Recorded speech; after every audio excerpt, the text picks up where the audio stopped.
Oi, eu sou a Dark Cinnamon e esse é o Zona Darkinha. Hoje a gente vai entender a diferença entre contracolonialidade e decolonialidade.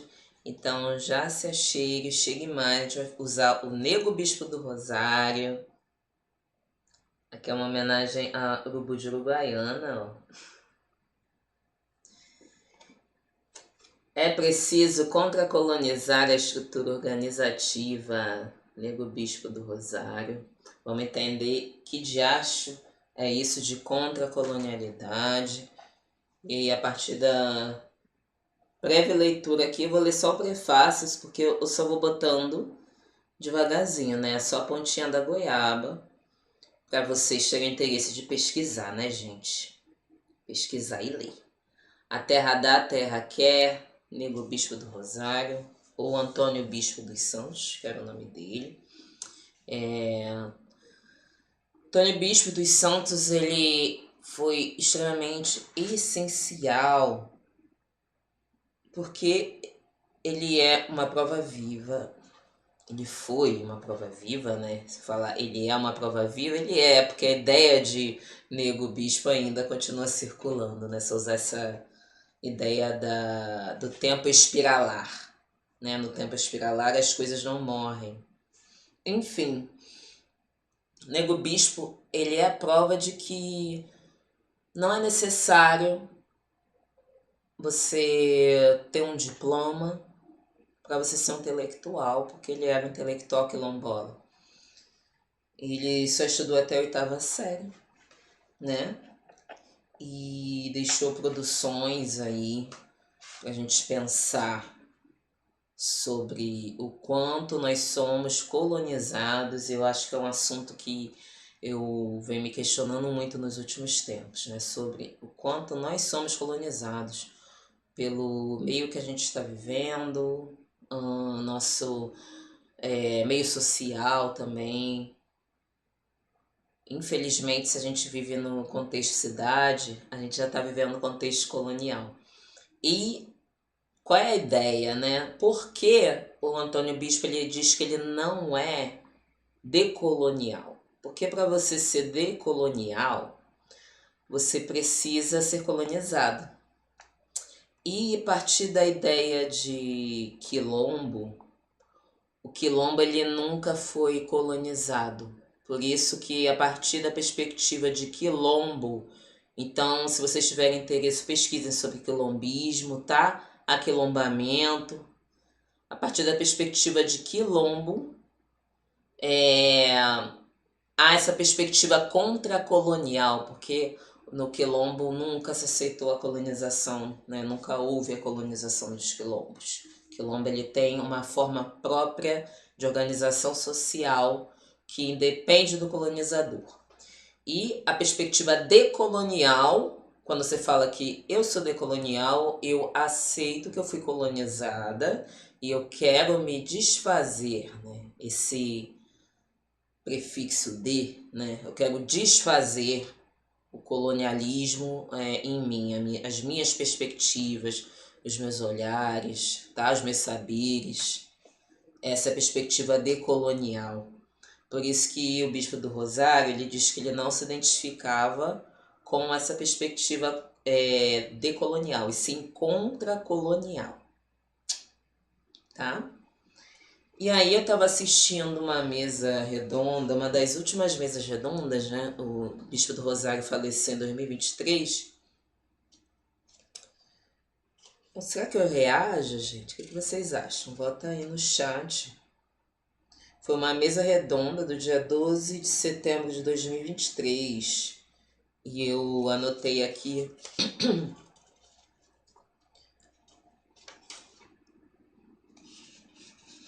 Só um minutinho. Eu anotei, mas achei. Uma coisa muito bonita que ele disse, que é o seguinte, que me remeteu ao tempo espiralar também, que é um outro conceito que eu vou apresentar para quem não conhece, que esse é o da Leda Maria dos Santos. Eu acho que é esse o nome da autora. Está em algum lugar aqui. É, esse quote aqui, essa citação é do Bispo do Rosário, tá? Ele fala assim: enquanto você ensinar tudo o que eu lhe ensinei, eu estarei vivo, mesmo que eu esteja enterrado. No dia que você deixar de ensinar a quem precisa o que eu lhe ensinei, nesse dia você me matará. A minha vida a partir de hoje está nas suas mãos, porque a minha vida é a continuidade do nosso saber. É o nosso saber que nos alimenta, que nos defende, é o que garante a nossa permanência. Eu achei isso tão potente, gente, para explicar essa perspectiva contracolonial para vocês. Deixa eu só ler os chats. Psycho, olá. Daniel, falando em quilombo, hoje foi identificado um dos homens que matou. É? Depois me manda aqui no chat, Daniel, por favor. Então, gente, na perspectiva do Nego Bispo, a decolonialidade fica muito na linha teórica, fica muito na teoria e não responde na materialidade, se eu for traduzir, tá? E enquanto a contracolonialidade tem a ver com a trajetória do indivíduo, tá? Tem a ver com a prática, então seria uma dicotomia. E ele usa muito também um termo chamado povos das memórias, que são os politeístas, contra os povos da teoria, que são os monoteístas, tá? E aí, para aprofundar um pouquinho mais essa ideia de povos das memórias, os povos das memórias são povos conectados com a oralidade. Poxa, Alice tem aula, gente. Vou parar a live. Mas a Alice sempre fortalecendo aqui. Infelizmente ela estuda à noite, né, gente? Eu estudo de manhã. É tudo no horário que dá, né, gente? E aí, galerinha, os povos das memórias têm a ver com a oralidade, que são os politeístas, ou seja, que acreditam em mais de um Deus. Não tem um Deus único da razão, não tem nessas tradições. E os povos da teoria, que para eles são os monoteístas, né? Nessa perspectiva seria mais relacionado ao cristianismo, né? Porque as religiões cristãs têm lá o Cristo como, às vezes, como o único Deus, né? O catolicismo não é muito monoteísta, né? Tem vários santos, mas enfim, dá pra gente pegar um ganchinho aqui. Então, os monoteístas tendem a verem um único significado para as palavras em uso. Isso é Nego Bispo falando, tá? Nessa mesa redonda. E tem a Bíblia como estatuto das humanidades colonizadas. Isso eu acho muito potente, né? A Bíblia como estatuto das humanidades colonizadas. E me lembra muito quando eu tô andando na rua aqui no Rio, né? Que tinha algumas pichações, assim. Não era uma pichação, mas era uma marca, assim, alguns muros, escrito Bíblia sim, Constituição não. Me remete muito a essa ascensão assustadora do neopentecostalismo, né? Que seria a Bíblia acima de tudo. Bíblia acima de tudo lembra o quê? Deus acima de tudo te lembra o quê? E aí, outra tiração muito boa do Nego Bispo, ele fala que o milagre perdeu pro feitiço. O que significa essa citação, né? O milagre perdeu pro feitiço. Tipo, embora o colonizador quisesse dizimar os quilombos, dizimar a população preta através de todas aquelas políticas que tiveram de embranquecimento, ainda assim a população persiste, né, como maioria. E aí ele usa essa analogia, o milagre perdeu para o feitiço. Isso é muito potente. Me lembra 27 anos e 3 meses? É exatamente. E aí eu vou ler para vocês o prefácio, A Terra Dá, a Terra Quer.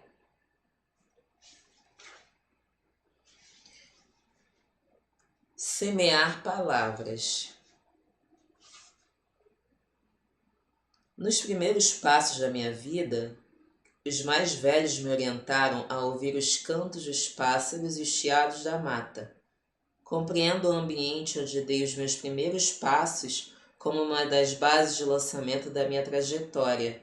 Uma memória maravilhosa desse tempo, que ainda pulsa, é acordar ouvindo o canto da passarada informando quais as condições meteorológicas do dia. Os pássaros nos avisavam se ia chover, se ia ter sol ou se o céu ficaria nublado. Informado por eles, ainda antes de me levantar, eu já tinha noção de como seria o dia. Outro pulsar das memórias de criança é o caminho da roça, que fazemos junto às gerações mais velhas, a geração mãe e a geração avó. Ouvimos a sonoridade emitida pela mata, a partir do movimento do vento e das águas dos riachos, rios e das cachoeiras, dependendo de por onde passávamos. No caminho da roça, os pássaros continuavam com as suas cantigas, comemorando a fartura que havia encontrado ao colher os frutos das árvores. Eles também nos contavam sobre outras vidas que passavam por perto naquele momento, fosse por uma questão de segurança e proteção ou apenas anunciando que o ambiente estava sendo ampliado com mais presenças.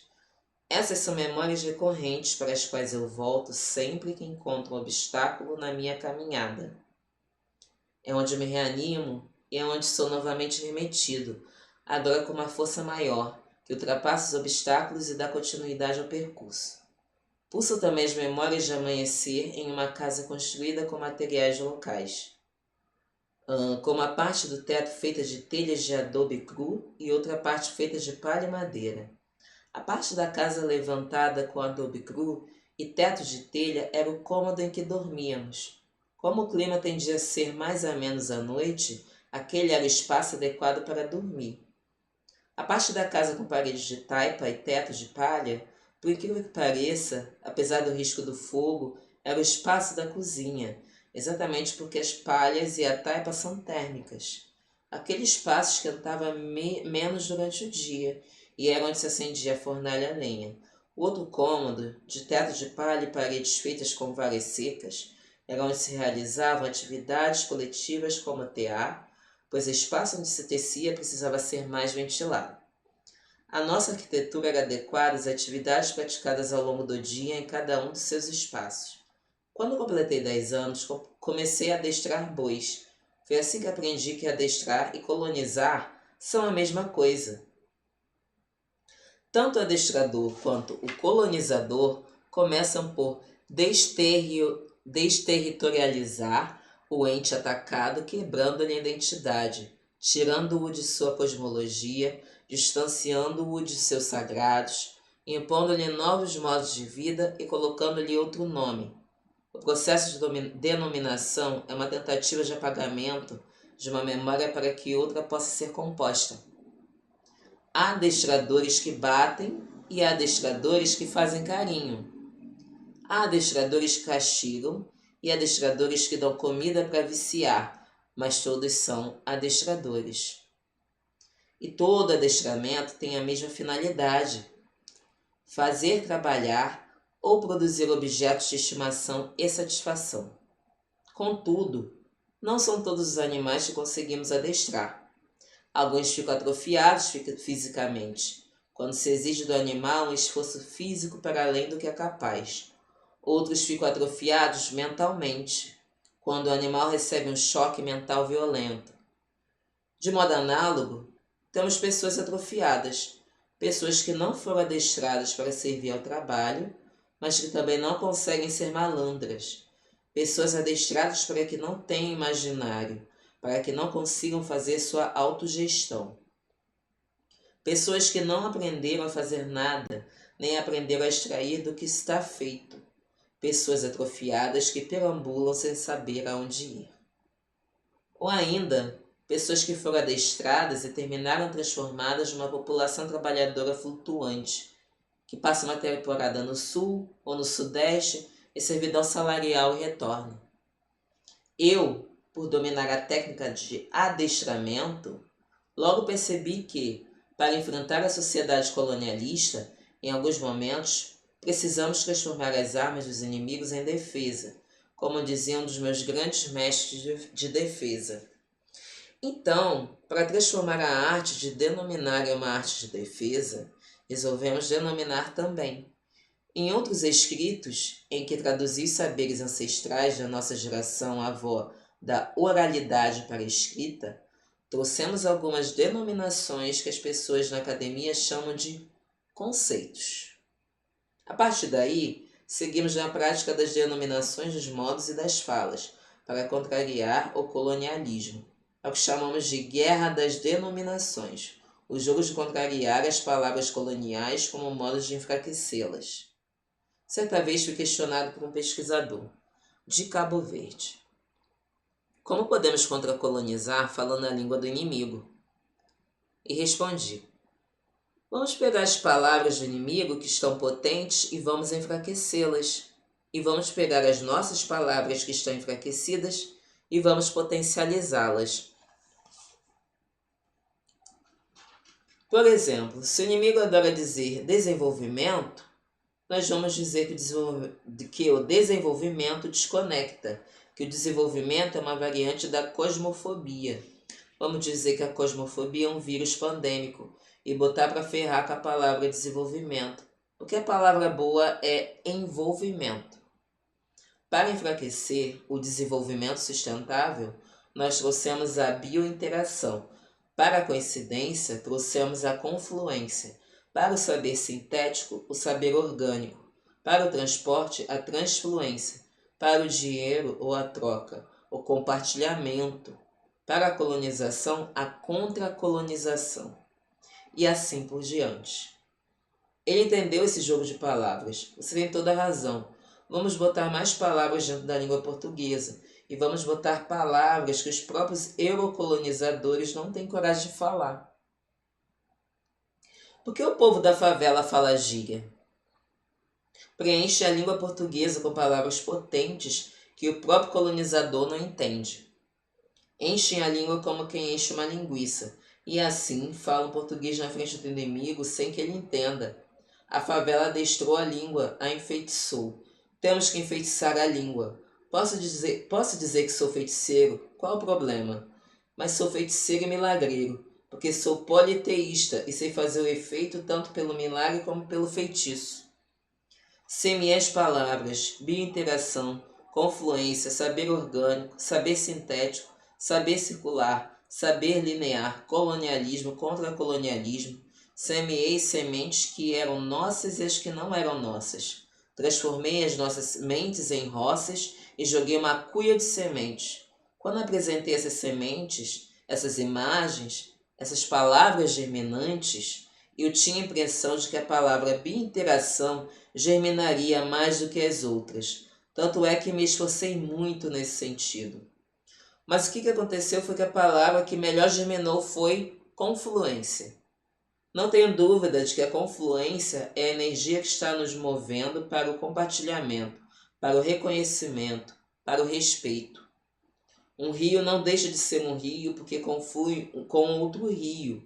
Ao contrário, ele passa a ser ele mesmo e outros rios. Ele se fortalece.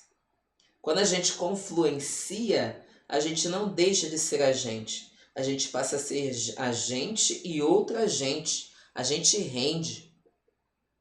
A confluência é uma força que rende, que aumenta, que amplia. Essa é a medida. De fato, a confluência, essa palavra germinante, Me veio um momento em que a nossa ancestralidade me segurava no colo. Na verdade, ela ainda me segura. Ando me sentindo no colo da ancestralidade e quero compartilhar isso. Antônio. Antônio Bispo de Santos, a terra dá, a terra quer. O que vocês acham, hein?